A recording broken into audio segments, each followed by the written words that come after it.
this is actually hard. Well, yeah, you're not supposed to just normally squish it. Okay, here we go. Here we go.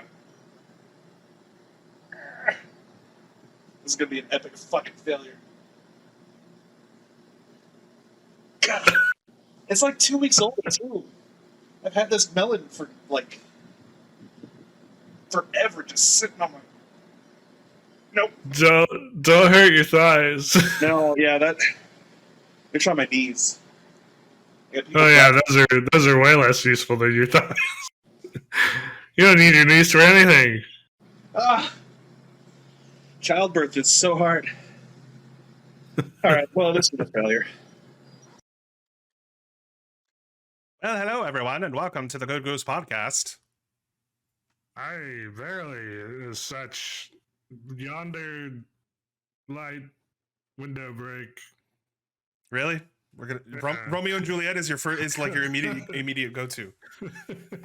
Interesting. Zach, how are you? I'm okay. I'm a little bit under the weather today, so I might be a little brain foggy. But other than that, I'm pretty good. How are you? I'm feeling very black and white, obviously. Oh yes. Yeah. Hence why I started off with the podcast talking like this. I don't know. My room is kind of a mess, so I decided to go with this chick of like I'm in the 1920s. Yeah, and I can't really see that on my end because the screen you've shared is just the Google page. Shut up. And so I just see the backdrop. I don't see any. Hold on. That's the reason why I wasn't really clear on what the brief was. I just thought you were doing a bit. No, I'm let me see if I can fix that. I don't know if I can. That's fine. Okay, there we go. Yeah, that's fine. There you go. Wouldn't be it. Hey, there we go. Hey, I'm in a 1920s silent movie. Yeah, they're reading behind you. Yeah, well, it's the beginning. It's Nosferatu. It's public domain, so we don't have to worry about it. I did, however, have to do a lot of editing because I was a punk ass bitch and was completely okay with the amount of clips and stuff that we were showing. And to be fair, past me and previous you both warned me about having to deal with like DMCA issues. Yeah. I got it. All right, I learned my lesson. Fine. Okay. There you go. Hence why we have a different looking like kind of layout. We're a little bit more in the picture. It's not just about us looking at Google homepage and everything. Let me switch back over now. You're done with being in the old times? Yeah, that's what it is. There we go. Fixed it. So Zach. So Nick. I want to say I'm disappointed with you Yes. because I was super excited to hang out with you after the podcast today. Yeah. Naturally. Like it wouldn't be a podcast if you weren't disappointed with me in some form or fashion. So I felt like we were coming into this one where you just liked me too much. So I had to bring you back down. Well, and look, I'm in color now. Only because we made plans, and that's the thing is every time we make plans, usually, most of the time, 90% of the time, they always fall through. That's the thing. Especially the older that we get, it's harder and harder, either because we're slowly decaying on the inside or because we have inside and outside, or we have work plans or anything of that nature. But that's okay. I was excited to watch some kaiju movies, but we'll have to postpone it. Or a good alternative. Zach, hear me out. Okay. We could just hop on Discord, order Chinese for ourselves, and still watch a kaiju movie. That is true. That is. We just won't be in person. Yes, yeah, and I won't. You won't have to worry about being infected with whatever I may or may not have. That and the fact that, and I'm saying this after the fact because I'm safely away from you, so that you can't haunt me or attack me. You have your apartment. It was quite warm the last time we hung out. It was very warm, yes. Uncomfortably In my defense, so. it was like 109 outside. It was. But to be fair, let's say it's the exact same conditions. It's fucking crisp and cool in here, man. That's all I'm saying. That's all I'm saying. Well, we're on the highest floor, and we have vaulted ceilings. And I think from what I understand, the AC units in this place are not properly insulated. So we'll have the AC set to a livable temperature, and it runs all the time. My electric bill is sitting at like $250 right now. Good lord, dude. Yeah. So that's why when you were over here, we have it set to the point where it will still occasionally turn off. Now it will not run 24/7. The joys of living in Texas. Joys of living in Texas. We both live on the 3rd floor too. Yeah. But I believe that your apartment is definitely higher, because I think we still had to go like one more flight of steps more than I do. Well, and you took those stairs too. Yeah. You could speak for yourself, just to the amount, how steep they really are. Yeah, It's like almost a vertical. It's a climb. It's a climb. I do not envy the grocery trips that you have to take, or the moving that you had to do. We don't do that. The moving did suck. That was not good.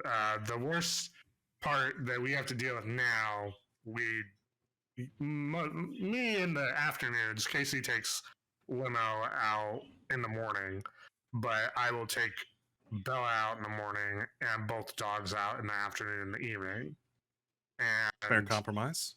That sucks. It sucks having to take the dogs up and down that many stairs that often in this heat. It's not fun. One more reason to be a cat person. One more reason to be a cat person. That's all I'm saying. Yeah.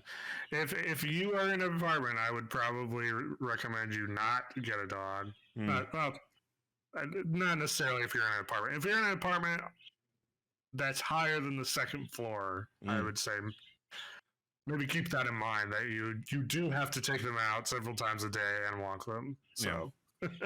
That's true. Have you ever had any accidents to where, like, they have to go to the bathroom and they don't make it all the way down? No, nothing like that. Occasionally, because Bella's so old, she really only knows that she has to go like right when she has to go. And sometimes, if I'm taking too long, I'm dragging my feet in the morning or whatever, she might just not be able to hold it anymore. So right. And then she'll go in the house. That's one thing. And Bella's like 17, by the way, so she's an old dog. Old dog. But nothing like once we're outside, there's no problem like that. Bella will run down the stairs. She knows the exact patch of grass that she always has to go to the bathroom. And then Limo has a bad back, so I have to carry him down anyway. So. Oh. Well, then you can go at your own speed, right? Yes. Yeah. Well, at least until we get to the bottom, and then it's all Limo's world, and he controls everything we do. So. Yeah. Well, I'm glad that you have pets that you love, that you cherish, that you have to take down to go to the bathroom like 2-3 times a day. Yeah. That's okay. It's great. I do love them. They're worth it. It just sucks. Yeah. Zach, what have you been up to lately? So, a kind of a big week for me in terms of content consumption, but there wasn't a whole lot of varying different content. So first, I have finally finished Elden Ring. Oh, you finished it? It's 100% that. Well, 100% meaning I did everything I wanted to do, and I got all the Steam achievements or whatever. But yeah, 211 hours, I think, was the final See tally on that. how many days is that total? 11 hours. Let's see. That'd be under 10 days. 8.792 days. That feels like I spent that much time on that game. Quite honestly, I'm a little surprised it was not more. Because fuck, that is a big game, and I've said it numerous times at this point, so I won't harp on it too much. But good lord, the amount of content in that thing is ridiculous. Yeah. I finished it, and then there's a bunch of YouTubers that I follow that are doing their own runs in Elden Ring, and I popped on an episode of one of theirs, and there's something I didn't see, just tucked away, and I'm like, how the fuck do you see everything in this game? And it's by just like you finish your first run and then you immediately go back in and then keep on scraping. I mean, like, it is just the value. I think there's so often a discussion of like, is this worth the money that you put into it? Are you getting adequate amount of time that you're able to put into this game based on the price of it? Right. And there's a bunch of examples of like indie lower, but indie games like Hollow Knight, say, for example, I think is one of the best examples of a game that is ridiculously cheap compared to the amount of content in that game. Like, it feels like they're giving away content for free when you buy Hollow Knight for its price. It's like 6 full Metroid games for the price of $25, if that. It borders on too big. Yeah. And Elden Ring, while obviously not in the same price bracket, I think is similar in that respect, where I don't know how, unless you started playing the game, got like 3 hours into it, and you're like, you know what, this game is not for me. Ideally, you'd be able to refund it. But that's the only scenario in which I can see where like you didn't feel the value of your dollar, And I don't want to like break down the art and mastery, the technique behind making good streamlined games, because I love even proper 4 or 5 hour experiences, right? Like, right. I don't think there's always direct intrinsic value in terms of like what you spend on it based on how long it takes to consume it. A sunken cost fallacy kind of thing. Right. In the scenario where you are a person who does view it that way, this is one of those times where I feel like you very much get the value of your dollar. Well, and that's all that's all taking into account that like you actually can progress in the game, because it's not just any other. It's not Breath of the Wild where just about anyone's 10-year-old's grandson can go through that game and have a good chance of beating whatever boss that they're going to come up against. This is still a From Software Soulsborne game where you're going to have difficulty with the bosses unless you figure out the patterns and attack then run away, or attack and dodge kind of thing. So there's still that formula. Sure, yeah. And not only that, but the value that I get out of Elden Ring is going to be vastly different from someone who's never played a FromSoft game before, right? Because I have the knowledge of generally how do quest lines work in these games? How do you progress certain things?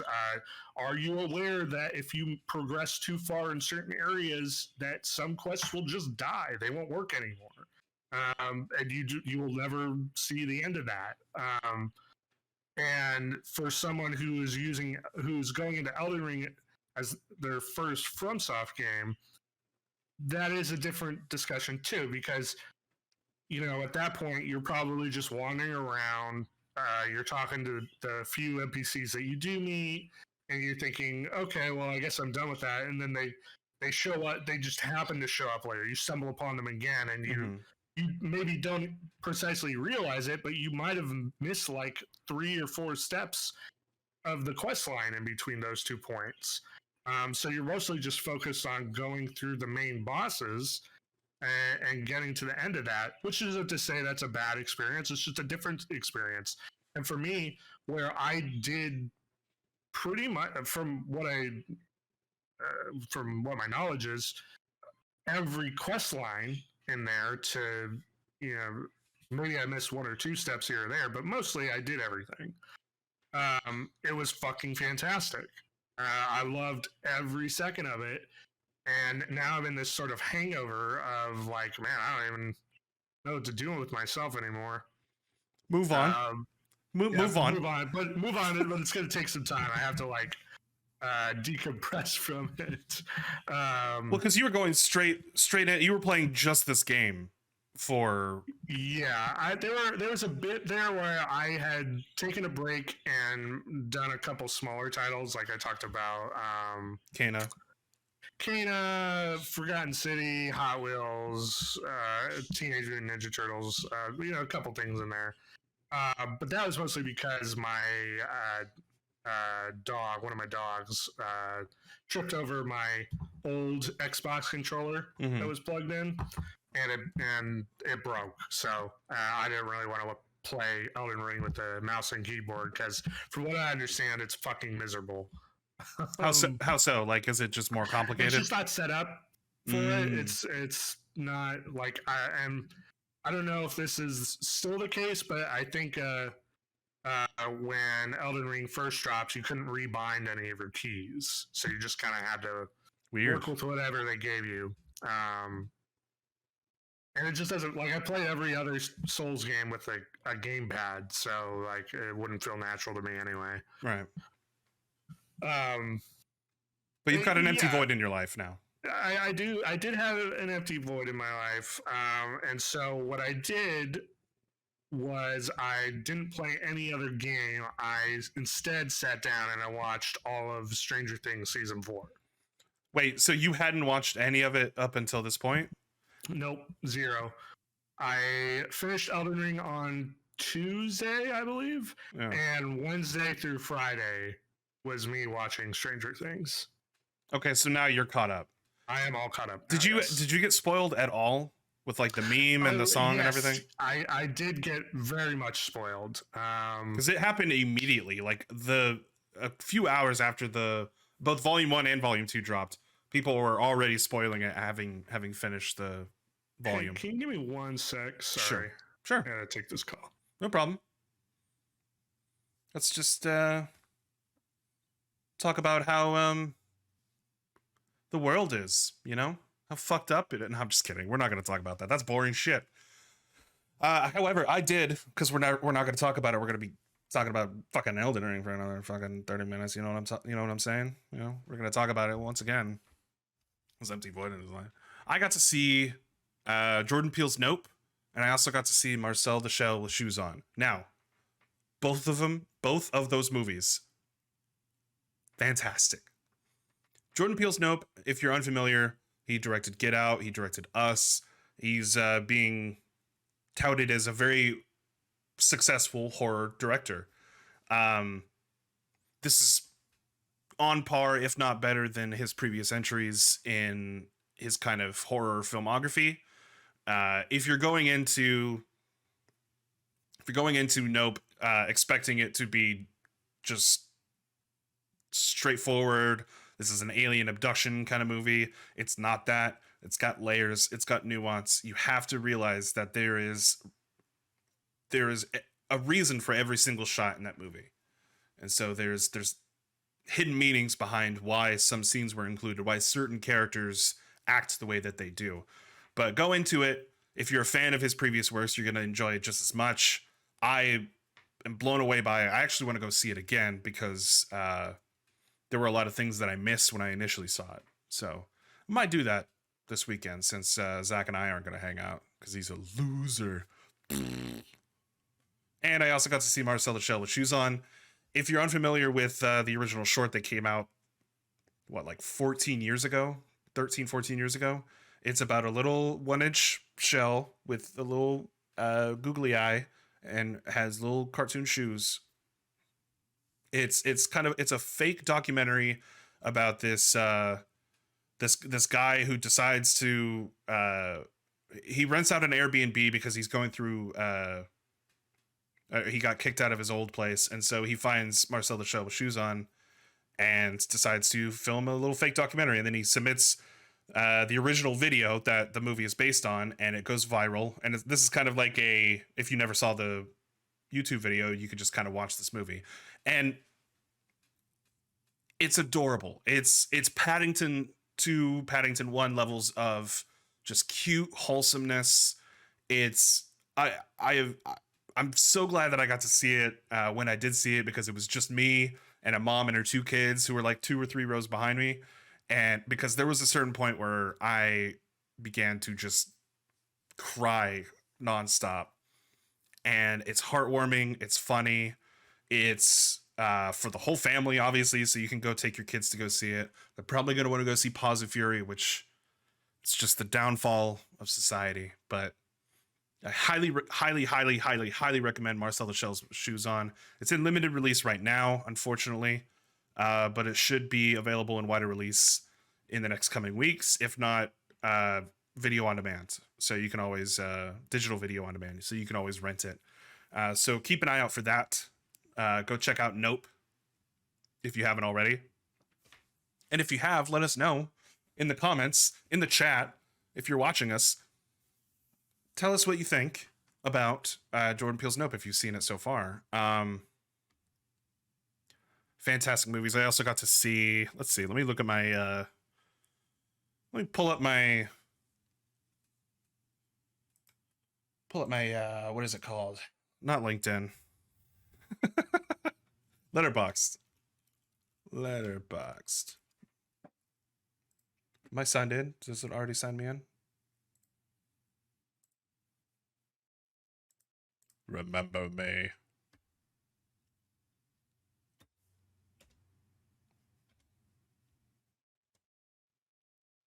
There we go. Ah! Where's my profile?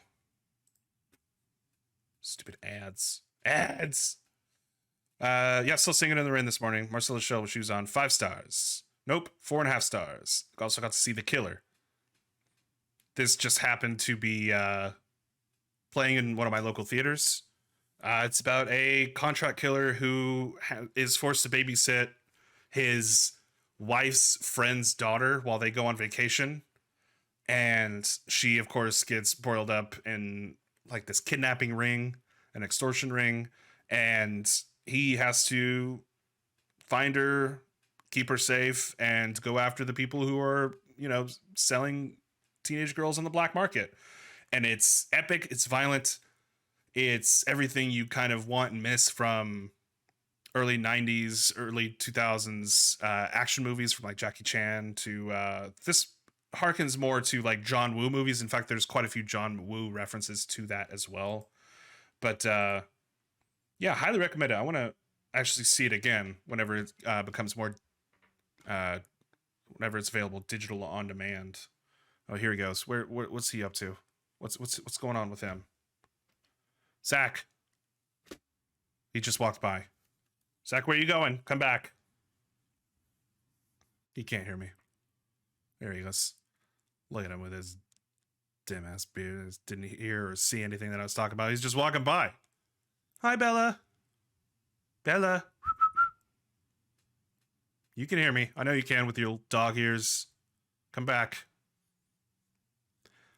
This is always a fun, interesting podcast. Super exciting. Good stuff. Yeah, and also if you haven't seen Singing in the Rain, watch Singing in the Rain. It's on HBO Max right now. My roommate was telling me just before we started recording that he had never seen Singing in the Rain, or like any of the classic movies that it was recommending right underneath it. And I'm like, what the hell is your problem? If you got HBO Max, go watch all of these classic movies. You don't have to watch Netflix's The Gray Man, which I also saw and was actually pretty good. I liked it. A lot of people don't like it. They're hard on it. Let me see. Let's go to Rotten Tomatoes. Because I came out of it, I actually saw it in theaters, which you didn't have to, because I saw it like earlier this week and then it came out like literally yesterday. What was it? The Gray Man. Hang on. Why? Yeah, it's a 50%. But look at this audience score. The audience likes it. So what the hell? What the hell?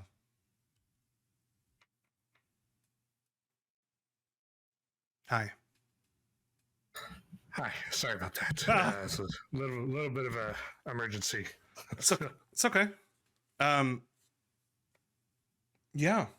It's okay. I just reviewed all the movies that I saw this week. So literally all of them, like 5 movies. Nice. While you were gone. So yeah. So I watched Stranger Things. Oh, that's right. Yeah. So what did you think? I very much enjoyed it. I might be in this scenario where the underlying circumstances of why I was watching it when I was watching it may have like made it the length of the episodes a lesser of a thing. Mm-hmm. Like, because like I wasn't thinking, oh, I have all this other stuff I want to do. It was more of like, well, I don't really feel like playing anything right now, and this has been on my to watch list, and I need to watch it. I've been spoiled on literally everything. Right. So the circumstances led you to the fine, I guess I'll watch it kind of mentality. It was less of that and more like okay, yeah, I'm good to watch this. Like right. I should watch this. I like Stranger Things. I want to watch this. I just didn't. I haven't carved out the time up until now. And so yeah, I did. And yeah, those are very long episodes. I will not contend otherwise. But at the same time, I think it just kind of hit me at the right time. Like I never was sitting there and thinking like, oh God, I'm so ready for this to end. There were occasionally times where I'd be like, I don't really know if I'm feeling like going back to this part of the story right now. But that was pretty much it. It wasn't like man, this really feels like it's dragging. Mm-hmm. Interesting. I definitely feel like the bandwagon definitely propelled a lot of the hype behind this season. I mean, it is a better season than like season. No, I like 3 because I rewatched season 3 right before season 4, volume 1 came out. Season 2 has an issue where the B narrative is 11 going to like the other outcasts sort of area. So another like, and that's I know that they're kind of the showrunners, the Duffer Brothers or Duffer Bros, are just kind of they're glossing over all of that B plot of her being with that gang, the whole one episode that of course everyone universally like hates, but at the same time it is part of the story. Like you can still go back and watch it. It's not like deleted. They very briefly mention a connection to that group. Yeah. To the group. Not necessarily to the group, but to I think it was 9. No, number 8. Number 8. Yeah. They mention her in a flashback. The little girl, yeah. About a flashback in one episode in season 4. So it's like they do acknowledge its existence, but they don't really ever talk about it. But like, okay, but that's fine. So we know they even reference her because they show her and 11 as little girls before 11 starts seeing herself as the little girl. But why does 8 have different powers than all of the other kids? Because we were thinking before we saw the other kids in the experiment that they all had like different powers. Like 11, of course, had her mind powers. 8 had the whole like mind illusion trick. And we were all thinking, okay, well, the other ones clearly have like what pyrokinesis or like hydro, that all this kind of different stuff. And it's no, they just all have telekinesis. They all have the same power. I think what it hints at, not very well, I will admit, is that they have a starting point that they all are they have a base level on. And then some things are just more prominent or they're more focused on in testing than others. They had 10, I believe, at the very start doing a test of like similar to what Elle does when she's like tracking people down in her little, you know, focus dark area or whatever, the shadow realm. Um, but like nobody else seems like they're getting that specific time for that thing. So yeah, I don't know. There's probably a couple things that you could pick apart in terms of lore. I don't think it's the neatest and tidiest in terms of like no plot holes whatsoever. Right. But I do think everyone does a stellar job in their roles. And I was never sitting there thinking like this is boring or this is getting out of hand or you know whatever. Like I said, there may have been times where I was like I was kind of really invested in what was going on in the A plot over here. I don't know if I necessarily want to take away from that into the C plot right now, but you know I do enjoy parts of that C plot as well. So we're here now. Right. I was actually thoroughly interested in nearly all of the plots. In fact, the weakest plot for season 4 was, ironically, the Russia plot line, which just happened to have them go back and forth and back and forth and back and forth between escaping and going back into the prison and all that. Yeah, that was a little ridiculous that they spent all the time trying to get out, only for them to be like, all right, well, now we got to go back. Yeah. So it's like, oh man, this is like peak reverse level design in a Capcom game, you know? I mean, it was very video gamey, but at the same time, it's just like, I definitely felt like they were treading water with a lot of the storylines, not only with theirs, but also with what I thought was the weakest for Volume 1, which was the Will and Mike and Jonathan and my favorite character whose name is escaping me. No, the one with the rest of those guys. Dustin? No, long-haired guy that served fucking pizza. Yeah, dude. Argyle. You thought you were talking about season 1 though. No, that's season 4, volume 1. Gotcha. Yeah, Argyle was great. Yeah. He was literally the only thing keeping that storyline afloat because they did nothing that entire season. Yeah. Like they have literally no influence until they meet 11. And even then they didn't do anything to help her. So it was a lot of character work, and you know, I think it speaks to mostly, at least for me, just some questionable pacing issues.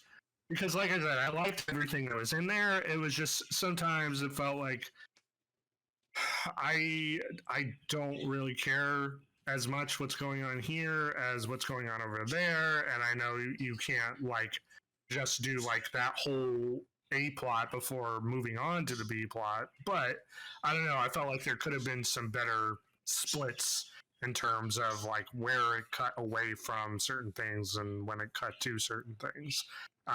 Quite frankly, I was a little disinterested in 11's stuff by the end of it. yeah. I liked all the character work with Jonathan and Mike and Will and Argyle. You know, that was nothing happened, but it was entertaining. And a lot of times with the 11 stuff, it was like, okay, well, we're doing the superpower, regaining superpower type stuff again. And it's just a little dry. Like, there's not a whole lot of extra stuff going on there until it really starts to put the pedal down on the Vecna/1 thing. Well, can we talk about how Matthew Modine's Papa just the meme of you're just like Papa. But like the fact that not only did he survive what is it called? The monster from the first season. Demogorgon. I said Necro Beast for some reason. The Demogorgon, who just pounced on him, off screen, and we're just supposed to assume he's dead. And then he comes back and he just has a little scar on like his temple. And now he gets shot like 6 or 7 times or whatever with a very high caliber rifle. Yeah, but he might come back. Who fucking knows? It doesn't matter. Didn't Matthew Modine say as much? He was like, I'm pretty sure that guy's still.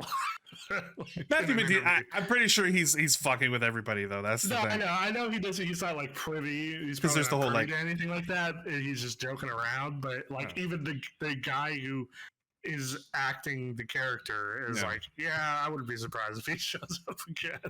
What happened to the other scientist that was actually kind of nice to 11?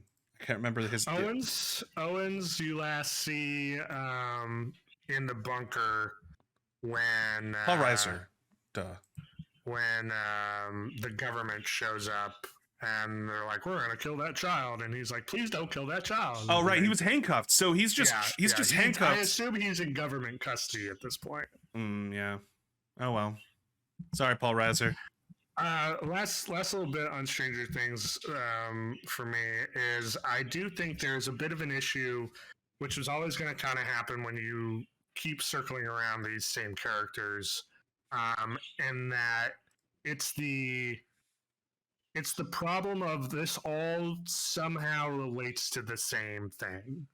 It all is related to the same event at the same point in time, and all of our problems up until now have stemmed from that one thing.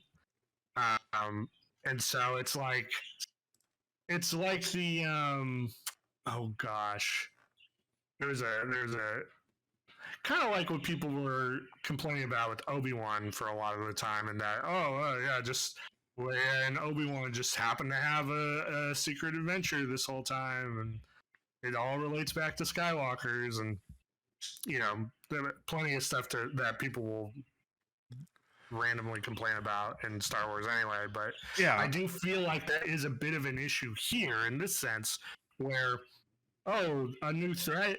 Well, you remember when 11 was a child and then that testing facility? Yeah, that and the last 3 problems that we've also faced also stemmed from there.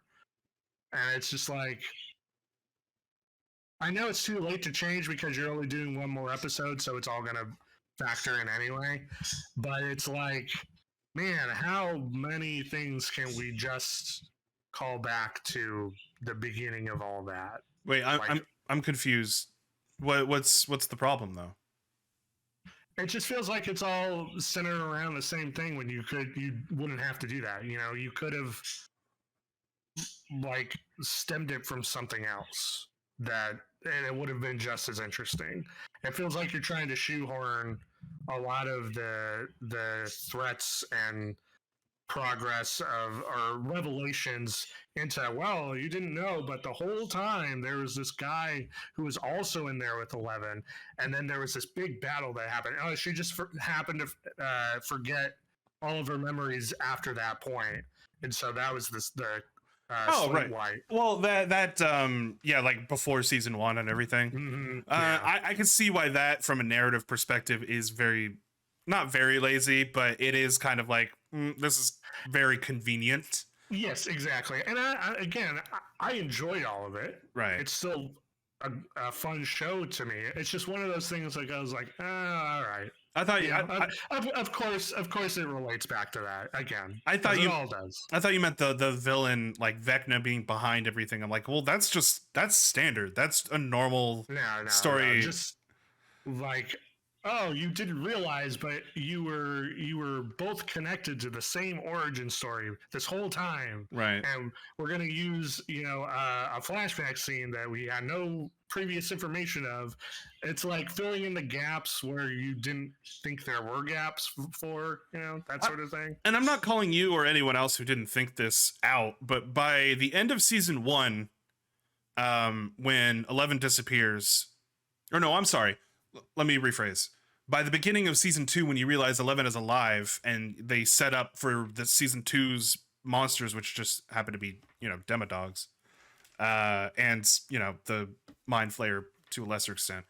um, is did you not maybe think that the other numbers might be involved somehow? And I'm not saying one Here's the thing. specifically. Going back to our earlier discussion where those numbers just don't show up after that season. Yeah, that's. I feel like that's kind of a disingenuous argument, and that these guys were here the whole time. Like, were they? You didn't even mention them after you pulled the plug on them. Yeah, and most of those people are helping 11 at that point. There wasn't some like sinister.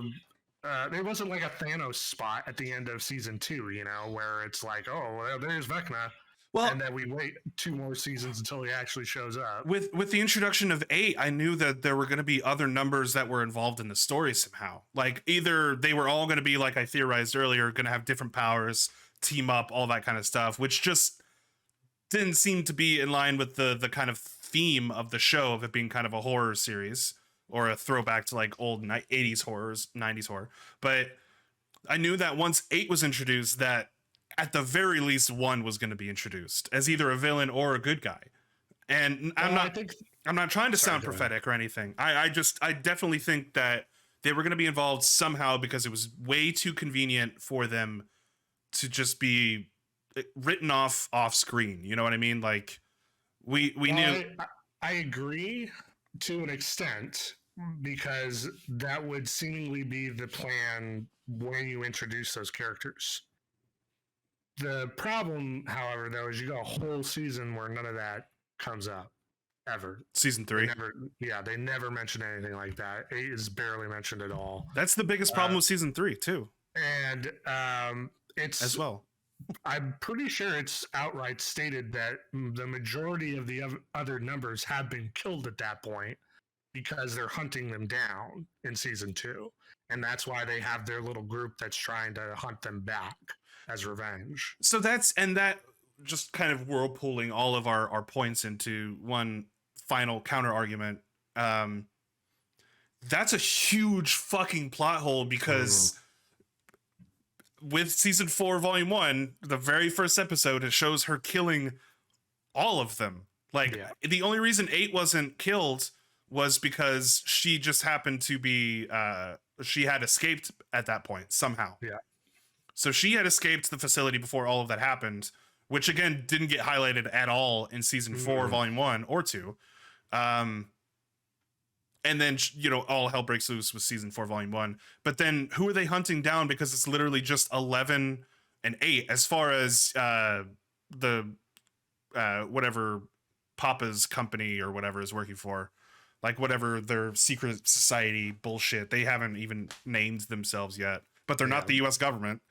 And that whole other like Z storyline of the U.S. government torturing people to find Elle and kill her, and then killing everyone else in the process. It's just like, what? Who? Why do we need the U.S.? I mean, I get it. The U.S. government needs to show up at some point, but what the fuck what are you doing framing these guys as like a tertiary villain? I assume that was a deliberate framing in terms of like the Red Scare panic that was happening at the time, and to serve as a sort of like mirror to the Russian storyline of like both opposing governments being brutal in their tactics. Government bad. I suppose, but like we need to have a threat to come and attack the 11 facility. Otherwise there's no suspense. Like we don't have any reason for us to be worried for Elle's life, because nobody's going to find her in this desert facility. So blah, blah, blah, blah, blah. We don't have to worry about, and she has all the time in the world to get her powers back, but not really. And the whole clock running out for Hawkins and all that stuff. So that's fine. Whatever. Obviously Eddie was the VIP, and Argyle. I will say I am impressed that they seemingly have stuck to their guns in that. Spoiler alert for Stranger Things season 4. If you want to, you were the last one to be spoiled. Yeah. If you don't want to be spoiled, maybe take a breather here for a second. Hold on, let me put up my spoiler tag. I don't have it. Putting up the spoiler tag. Spoilers. There we go. We got it. Okay. I am impressed so far that the Duffer Brothers have stuck to their guns, and this huge fucking cataclysmic event has befallen the town to the point where there's multiple hellmouths opening up, and it wasn't like just like washed away or anything like that. No, people are leaving Hawkins as you would when they explain it as like this huge earthquake that hit it out of nowhere. This is 3 days later, by the way. They're leaving 3 days later because they do a whole little time skip epilogue. Yeah. So people, I think it's 2 days. It doesn't matter. It's a full 48 hours after it becomes Silent Hill up in this bitch, and they decide, oh, you know what? Maybe we should move to grandmother's. Yeah. But hey, the fact that they're leaving it all, or that it wasn't like for a second, honestly, I thought when Elle was going into Max's mind after she's been comatose by Vecna, that she was gonna rewind time somehow. Like there were gonna be some time travel shenanigans or something like that. That's number 12's power. Yeah, but they didn't do that. So I am impressed that they actually did that, and obviously that'll lead into the 5th and final season, which we're gonna have to wait 2 years or a year and a half for. 2 years, because it's gonna be like July 2024. So yeah, great. They're gonna be like 40 years old at that point. Well, at least they're taking it into account. I think they actually said, was it there going to be a time jump? Yeah, like a 2-year time jump, but they're still going to be living in Hawkins, which is going back to my previous point. The fuck? Leave. Like, I understand, like, they're going to feel like they feel compelled to fix this problem themselves. And I will say the best thing that they have pointed out that season 5 is going to do, everyone is going to, it's going to be one storyline. Everyone is in one place. Don't worry about it.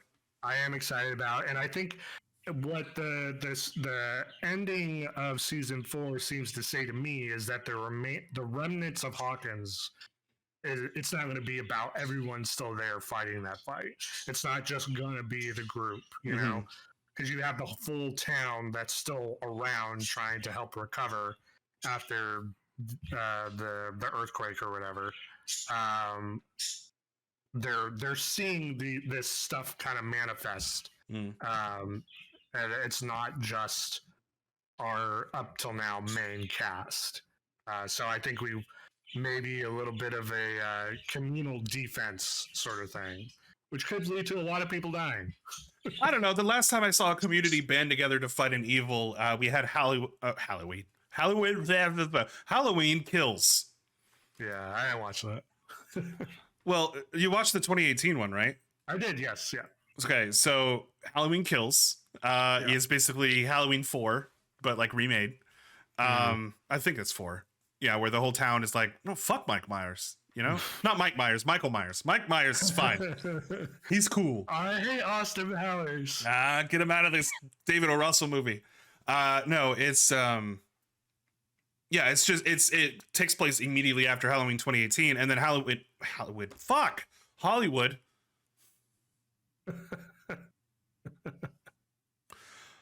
Halloween Ends, which they just released the trailer for, takes place immediately after that. So it's really exciting.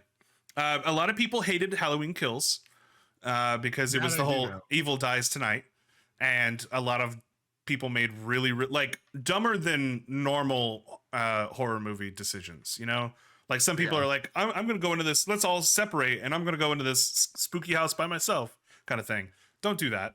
Yeah, they're doing even dumber shit than that. Like it's the whole town. At one point, I'm just gonna straight up spoil it. You've been warned. I'm not gonna put up the spoiler tag because it's a movie. It's not a whole show, and you've had years. The whole a year, but yeah. Hold on. For Halloween Kills, spoiler. At one point near the end, an entire mob surrounds Michael Myers, right? And then they beat the shit out of him, and then they just leave him on the ground One guy even has a gun, but decides to not shoot him.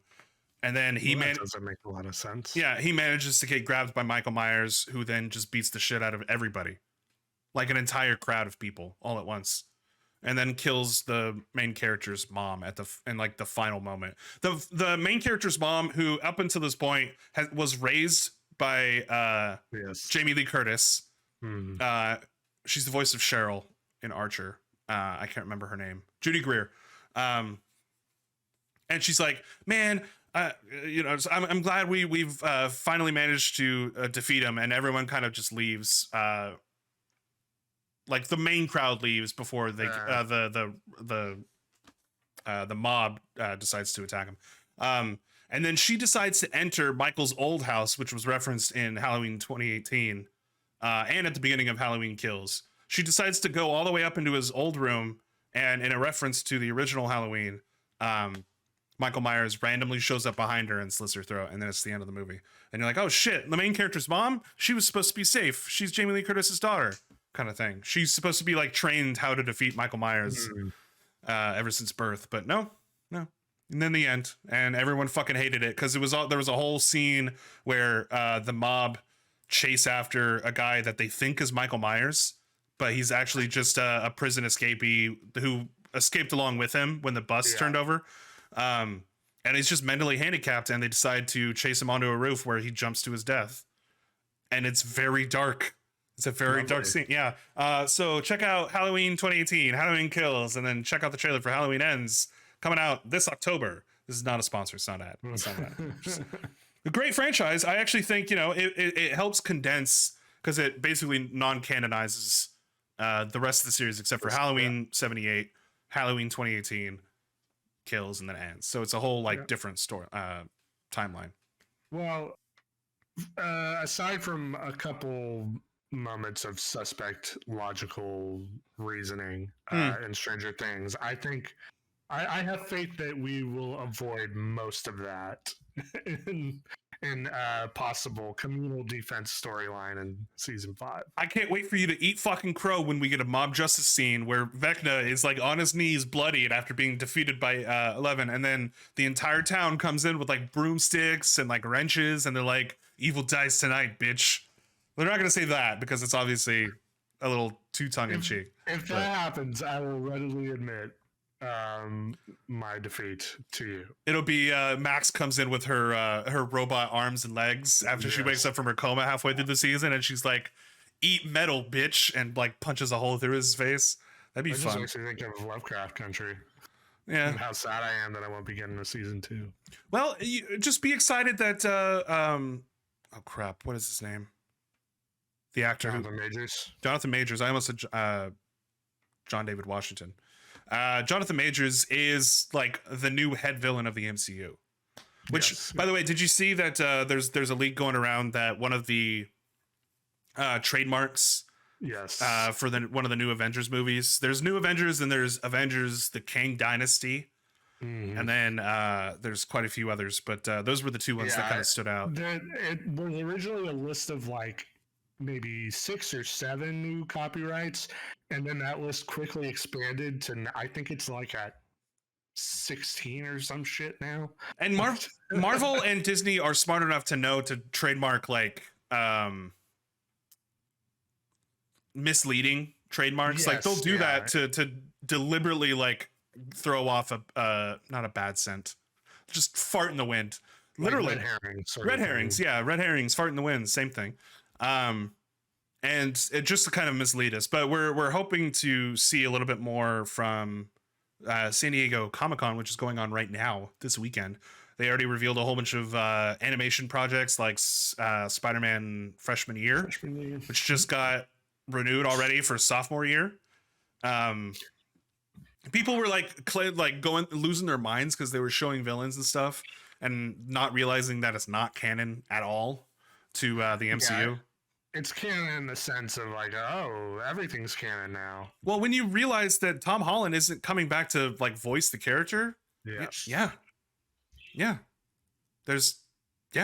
the only, and then they'll like, just kidding, Charlie Cox is voicing Daredevil. It's just a show, all right? It's just a show. I got hiccups now. Well, the canon thing is one thing that's always kind of perplexed me a little bit about why people care so much. You know, like, what does it matter? It's still a story. Well, You because know, like, I don't care if it's canon or not. Like, you have 36 or 40 fucking movies and TV shows that fit into the canon at this point. Like, fit into the canon, but not into like the larger. No, I can't even say that. They all fit in the same universe, but that's the thing is the people who are making such a huge deal about the MCU being all connected and canonized are the same people who are reading the comic books and enjoy and appreciate how much like 20 different comic storylines all combined into one to have like one big event. And so they've experienced that before. They saw that with the MCU and the Infinity Saga. Um, that's why the Kang Dynasty thing is making people lose their minds, is because they're seeing the possible finish line for what we are experiencing right now. But at the same time, it's just a franchise, all right? You're going to be going into I Am Groot expecting it to be connected to Guardians of the Galaxy 3, and you shouldn't, because there's shorts about a little cartoon tree pooping leaves onto little tiny bugs. yeah, It's a cute trailer. which they then eat. Yeah. Which they then eat, yeah.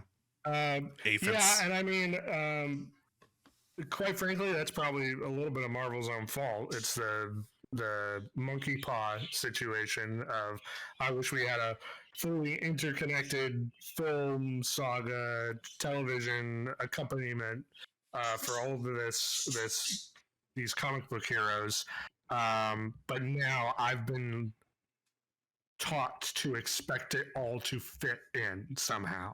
Can't have, offshoots anymore. All of it needs to be connected. So the very thing that got people to love the MCU is the same thing that could possibly get them to turn off anything that isn't part of the MCU in terms of Marvel, which I think is quite frankly ridiculous. And I've seen the same people who are raising a stink about the canonization of it or where it fits in the actual timeline, and like, oh well, nothing counts anymore because they're doing the multiverse stuff anymore now, and they can just say it's all canon. They'll do their job for them. It's the same people who didn't even know they saw She-Hulk and were like, oh, why does everything got to be feminized, and like that character's. What the fuck are you talking about? Fucking character. She's from the 70s. You're not just doing a gender swap. Like, that's an existing character. So I'm seeing the same. I don't actors and crossover there. I don't think the people who are excited about the canonization of everything, who are making a big stink about everything being connected, are the same people who are like fucking idiots, morons who don't realize that a character that's existed for decades is now being included in a Disney Plus series. I frankly wouldn't be surprised if they are, because I think I don't think they are actually invested in the canon. I think they just want to fucking complain. I think there's that's why that's part of the reason why it doesn't make sense to me. Like, I just like seeing the characters, and if you're familiar, I think if you're actually familiar with comics at this point, canon means fucking nothing. It's a nothing term that has no weight anymore. It doesn't exist because the actual comic canon is such a mess anyway.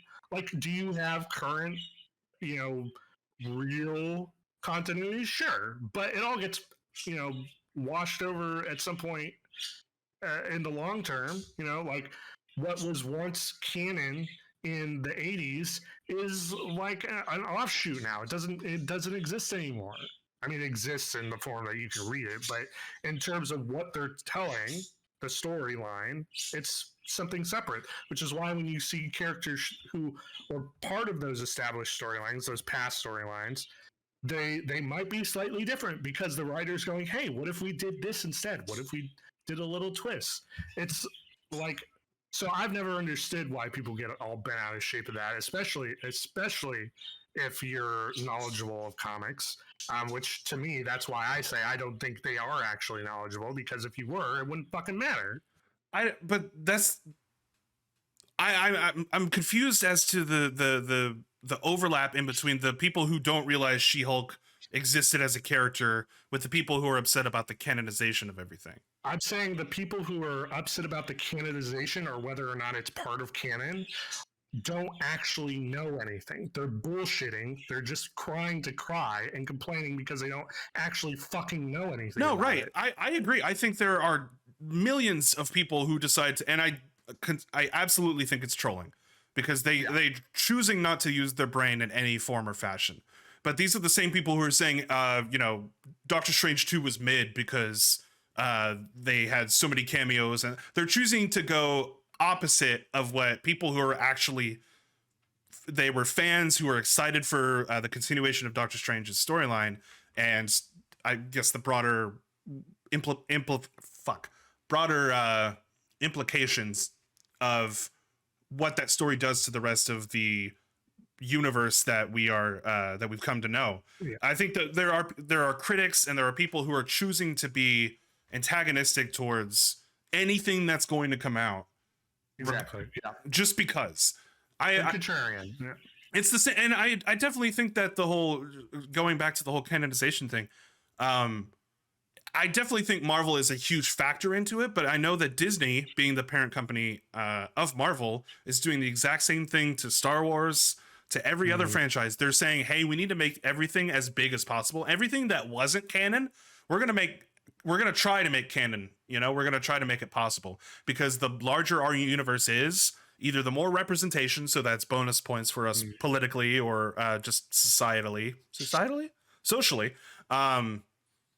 or at the very least, we're going to get a cool offshoot that a couple of people are going to see. And we're going to see that with Echo. We're going to see that with not Midnight Gospel, the Okoye Dora Milaje offshoot. We're going to see that with a lot of the offshoot shows that literally no one cares about, except for a small group of people who are like interested and excited and curious to see where those characters go from here. A lot of people were not excited at all for Falcon and Winter Soldier because they don't care about what those characters do from this point on. But we're still going to have to deal with the ramifications of those characters' choices in those shows. And so whether or not we like it, if we want to continue watching these movies, we're going to have to continue watching these shows. And it all depends on the CEO of Disney or whoever is highlighting or greenlighting these decisions to broaden this universe as broad as they can make it. And we're already seeing a lot of superhero fatigue from people who said that they were never going to be fatigued, you and me included. Because I'm enjoying these shows. We both have said multiple times when we've reviewed these shows, we enjoy these shows. Miss Marvel was great. Yeah. It's just I can't keep up, man. The older and older their audience is gonna get, the more tired they're, and the further we get into this huge library of shows and movies, we're just gonna get further and further behind. This is the problem I had with getting into comics in the first place. So that's what I was going to say. We've talked about it before. The state of the MCU at this point and where it's progressing is getting to the point where your just traditional comic publication is. And that's why you have these offshoot shows. These offshoot shows would be a 6-issue, 4 or 5-issue mini run. Yeah. Marvel Zombies. What if? We're going to do a month and a half of Echo. And that's it. That's your Echo run for the next 3 years, or whatever they show up in any other Daredevil comic or whenever. But that is the same exact strategy, and you have a half-life of how successful that sort of thing can be to people who aren't as heavily invested in it. I think for the Infinity Saga, it did bring a lot of people in who wouldn't traditionally be comic book readers, because there's an angle in sight, right? Like from very early on, not from the first movie, not from Iron Man, but from early on when the MCU actually started to kind of form, they pointed towards the stands. They said, that's the goal. That's what we're moving towards. We're moving towards Thanos. We're moving towards Infinity Stones. And that's what you keep track of everything for. And then you see, other stones start to show up. Then you get a teaser of Thanos here or there. And for people who were buying into it as a contained long narrative, I think they could swallow that because there was that angle in sight.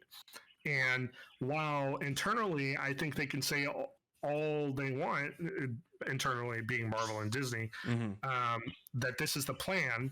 When eventually, they're still kind of keeping it close to the chest. So I don't think it allows for very much of that same experience of people going, I have to keep track of this narrative because if I miss something in between this one and this one, then I might not know all I need to know when they finally get to that point of facing Thanos. Yeah. Right. And even when they eventually do their point towards the stands for this new saga and these new phases, you're probably not going to get everyone back because 23 movies is a lot for people to keep track of. And then past that, you're just like, oh man, is this like a lifelong thing now? And there you go. You're at fucking comics. It's comic books again. Yeah. And that's not what some people signed up for. I'm okay with it because I know eventually I can just pick it up whenever I want. And, I know loose things from here and there outside of the movies and TV shows. And like, it's not that big of a deal for me, but for those people who are not invested past your first 24 movies, and quite frankly, it's a little absurd to expect that. Yeah. They're just going to drop it, or they're going to see all this and be like, oh, it's, I just want to complain. And we circle back to, the freshman year thing and like whether or not this fits in the canon, because it is the same, like I said, the same feeling that caused people to be like, I have to watch this MCU film so I know everything. It's going to start getting antagonistic because you have to. It already is. Things to get it. Yeah. And that becomes a chore. People don't like jobs in their fun times, You already have a job to keep track of. You don't want fucking movies to be a job. Yeah. And that's the thing. And unfortunately, that's a lot of the problems with social media influencers is they have, not only do they get paid to watch and review movies and stuff like that, they have the joy to be able to do that because they're getting paid to do that. And I'm not being antagonistic towards them. I'm a little jealous, but the fact that they are able to do that is because they have the time to do that because that's their job. But a lot of people don't. They have to do a 9-to-5 job. They have. You okay? Bless you. Sorry. No, coffee.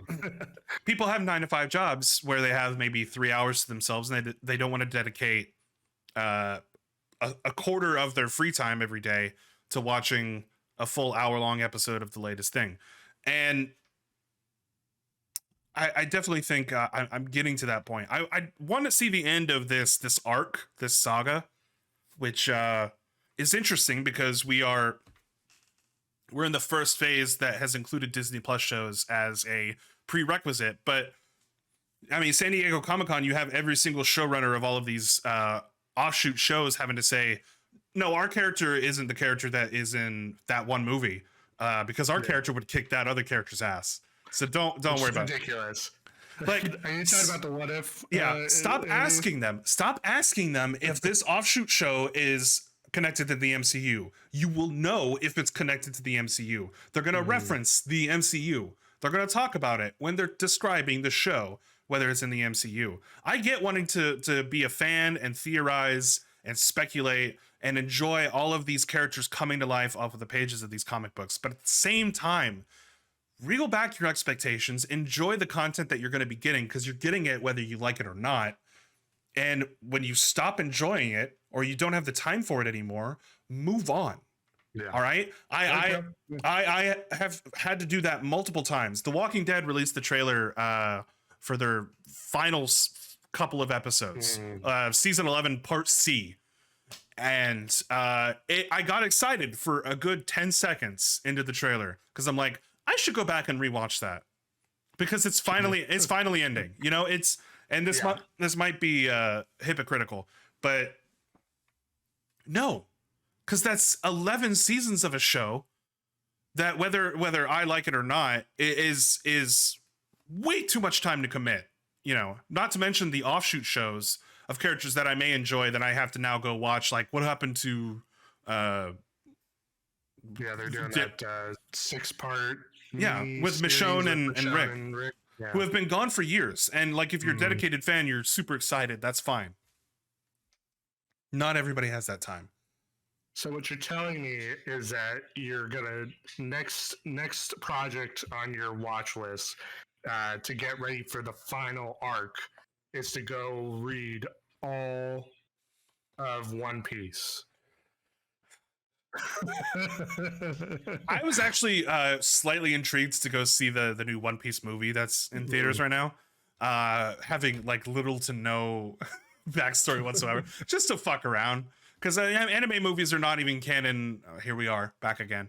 They're not even canon to the main manga or anime adaptations most of the time, because like with My Hero Academia, they introduced a thing that would make Deku like one of the most powerful superheroes, but then it's just explained off magically when you go back to the series. I think Pokemon just recently, within like the last year or two, admitted that Pokemon, the first movie, happened. Yeah, like, it was legit. Yeah, well, because because that one movie is cemented in like Ash's story and like how he grows as a character. Same with Pikachu, but for a long time it wasn't. It was not a it just a thing. It was just a great movie to sell your toys and Pokemon cards and merchandise and all that. Fucking killer soundtrack. Kick-ass soundtrack, but absolutely banging soundtrack. And I'm saying this, you know, having restarted Peaky Blinders, which hasn't even finished. I think they're ending it with a movie coming out next year. I'll have to research that. But if you're enjoying the show, enjoy the show. Go with your gut. I randomly watched Singing in the Rain this morning because I couldn't think of something to watch. And that piqued my fancy. So just go with your gut, go with your heart. If you're sick of Marvel, then just stop watching. Stop watching it. And then nobody's forcing you. But then that doesn't give you the right to go on to message threads and YouTube comments and forums and start saying, well, Marvel sucks, it's mid now because there's so much to watch and it's so boring, it's not even good anymore. It's like we're not even getting a good Thanos and what's shut up and move on. Yeah, I mean, you could do it. I think you do have the right to do it, but no, I'm not gonna listen. Like, it's just that kind of shit is just fucking white noise, you know? Like, it's just, it goes back to our complaining to complain. I see that, and you're like, I don't enjoy this show, or the MCU is so over, and I'm just done with it. I'm like, okay, yeah, go, bye, go, bye, enjoy whatever else you enjoy. We are on this earth for so little time comparatively, that the amount of time you're spending being an asshole on the internet or bitching about shit that just does not matter. If you want to bitch about shit, go fucking be an activist or something. Like, do you put that energy to something that actually fucking matters? Something creative. I don't know. Not superhero movies, who, like, in the grand scheme of things, are so fucking minuscule. They could be wiped off the face of the earth tomorrow, and it wouldn't fucking matter. The only thing that would happen would be, well, some people are sad, and some billionaires have $1 or $2 less billion on their pocket. Well, I was going to say, the best case scenario for a mean comment on a YouTube video or an internet forum, whatever, if you say something negative on the internet, the best case scenario is that somebody fucking blocks you. Yeah. Or that, like, the best case scenario is that you hurt someone's feelings. And, like, why the fuck would you want to wish that on somebody? Or you find your own little clique and you can all gather around and absorb the hate that you all espouse and just have a good time doing that, I guess, because that sounds enjoyable, just being surrounded by negative people 24/7. Just stop being an asshole, figurative person. Theoretical guy. Yeah, whoever this person is, we're tearing him a new one. Fuck that guy. And I like how we're saying he's a guy. Hate knows no gender. Come on. But yeah, it's Like- mostly guys. I was actually final note, and then we'll end the podcast. I was talking to my sister the other day, and I'm probably gonna dig my grave with this about how like men we're fucking done. Like and especially white men. Like white men. We're gonna end on this. White men. We lost. We fucking lost. We've had hundreds and hundreds of years running everything. We fucked up. And I'm saying we because I'm saying generally, but the people in power, great, you ruined it. You ruined it, and yeah. Thanks so much for watching the podcast. Make sure to stay tuned. Twitch.tv/GoodGooseInc if you're not watching us live. If you're watching us on YouTube, however, if you are watching us live, make sure to follow, subscribe, do whatever. I'm not gonna constrain you, but if you're watching us on YouTube, you can follow us at patreon.com/GoodGooseInc. Donate whatever you want there. If you don't want to donate to us on Twitch, head to our store at store.lightscameranonsense.com. I know it doesn't make any sense anymore. We're in the process of fixing that. Stop bugging me about it, theoretical person. I do want to show off because I didn't get to do a promo for it.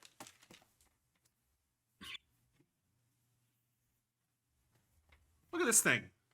Look at how cool this is. Yeah, look at that sick piece of art. You can buy this at store.lightscameranonsense.com. Link is in the description. It's great. I love it. It's radical. It makes me feel things. Up top and down below. What? Nothing. Thanks so much for watching. We'll see you later. Bye. Bye.